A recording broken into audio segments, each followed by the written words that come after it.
It's 11,000 square feet of Buckhead glamour that has folks around the country literally buzzing about it. But the big question is, can the food match up with the spectacular space? Well, it can when it's restaurateur's Ford Fry's hottest new spot. They got amazing seafood, they got delicious pastas, and they have a bar. Man, it's awesome. Let's hang at St. Cecilia.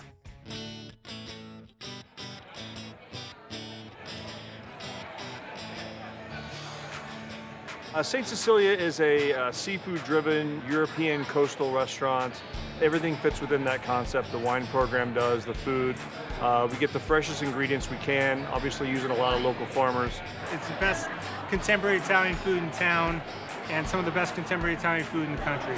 It's a great place to be seen. It's a great place to enjoy a lot of different kinds of food, really fresh, really simple, ingredient-driven.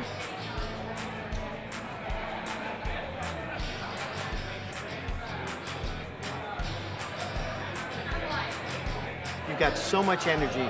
And look, there's different ages. There's people from 29 to 59. Everybody's comfortable. Yep. The food is great. The bar scene is great. You see Buckhead. It's happening here. It's nicely decorated.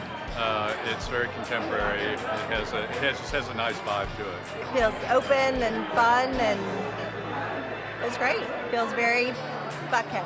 The atmosphere in this restaurant is just priceless. From daytime to lunch, it definitely has a different feel than even the nighttime. It's almost like two different restaurants. The daytime in here, it's really lit up. You know, it's a very airy space. At night, you know, the music's a little bit louder, it's a little darker. You can see all the lights from the city. There's always a good buzz, there's always a good crowd. We're trying to find a reason to get together with good friends, and it's a great atmosphere, and there's beautiful people here. Everybody we've talked to across the board has said great experience, fabulous food, great atmosphere. Our bar program is great. We have a wine program that really reflects what we do in the kitchen. I wouldn't say it's aggressive, but it pushes the edge a little bit. They all have a great sense of humor about it as well. That's kind of underlined in there. The bar program is terrific. They've got a great back bar with a huge selection.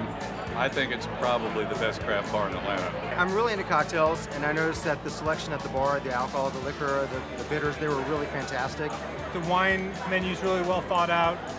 They have something from everywhere at every price point. You know where you are? You're a classy gentleman at the bar. You say the sweetest thing. No, I mean, but honestly, you look like, and you're in the hotel business, right? Hospitality. Absolutely. So you've seen a lot of spaces and a lot of people trying to do different things.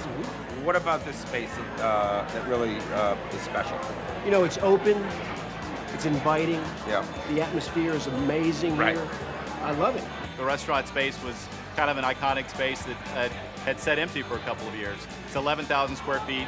A lot of Atlanta already had an impression of the space from dining here before, so we really wanted to make an intentional effort to change it to something unique to what our concept was. A lot of places in Buckhead. Why is St. Cecilia the place? Location, the style of the restaurant, the drinks, the service.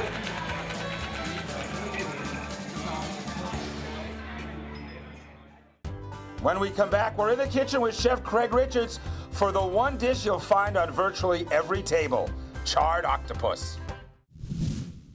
We're with Chef Craig. What's up, my man? Good to see you. The holy grail of kitchens, right? Yeah, it's pretty nice. This This is like I got lucked out, for big sure. time. Yeah. And then the space ain't bad either, right? No, it's a gorgeous looking space. Really nice and airy, big open kitchen, great way to show up all the food. This is like a spectacular restaurant, just the looks of it, right? Yeah, it's definitely kind of majestic in feel. It's got a good feel to it. The only thing that can screw up a place like this is the chef. That's right. There's some great things on the menu to try. I've got some recommendations at the bar. I'm going to start out with the short rib agnolotti. We have some of our braising liquid from the short ribs, a little bit of veal stock in it. We've got a touch of chicken stock here, and a little bit of butter to bring it all together. Take the agnolotti, it's going to go right in. So we're going to cook that down. We want the sauce to stick to the pasta. We want the pasta where it's folded over to grab the sauce. Put the agnolotti here. A little grated Parmesan cheese, and a little bit of fresh thymes. That's our braised short rib agnolotti. I think a lot of times when you serve at this level, I think guests expect maybe a pretentious type environment. We talk to our service staff every day as to be proactive, to understand what guest expectations are. We love our waiter. He's been great as far as recommending selections that we should try. the energy. Yeah. Like, is that the open kitchen that creates that kind of energy and a big open space? I think so. It's the vibe. It's a fun atmosphere. A lot of people having a good time. We've got great drinks, great wine program. Just everyone having a good time. It's like the celebrations going on, right? Exactly. You know? We've got a lot of big parties in here sometimes, and so the whole room just fills with energy. This here is a squid ink pasta with lump crab meat. All right, so we're gonna make our squid ink spaghetti with a spicy tomato pepper sauce with a little bit of fresh crab. So we're gonna start it out here with a little bit of garlic and a little bit of white wine. This is our ajillo pepper tomato sauce. That's also got quite a bit of Calabrian chilies in it. We're gonna add a little bit of fresh chives. And then this is our squid ink spaghetti. We're gonna add a little fresh mint. Then of course the fresh crab. Fresh crab goes in right at the end, gives it that nice seafood forward flavor.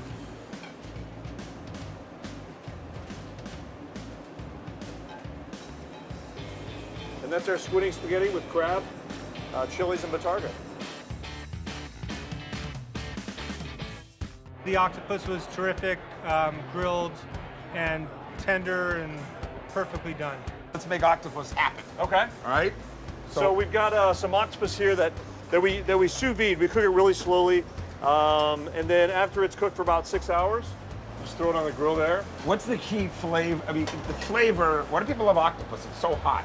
Is it just kind of the texture? Well, it just has to be cooked right. You know, it's something healthy. It's a seafood. It's kind of got like an exotic feel to it. You know, so it's just really popular, and we really struck a chord with this dish. So while that's cooking, I'm going to make we do a bean salad with the octopus. Right. Sun-dried tomato pesto, and we have an oregano vinaigrette. So the salad's kind of room temp. Yeah. And then the octopus comes off right off nice the and grill. warm. Yeah. Are we ready to I think we're ready to go here. Yeah. You know, I was reading up. Do you know that? Let's toast some octopus. Sounds good. The Isle of Corsica. Okay. They used to toast octopus to ward off bad winters. Oh, nice. Yeah. Yeah. Something like that. Something like that. Cheers. Thanks, brother. Yeah.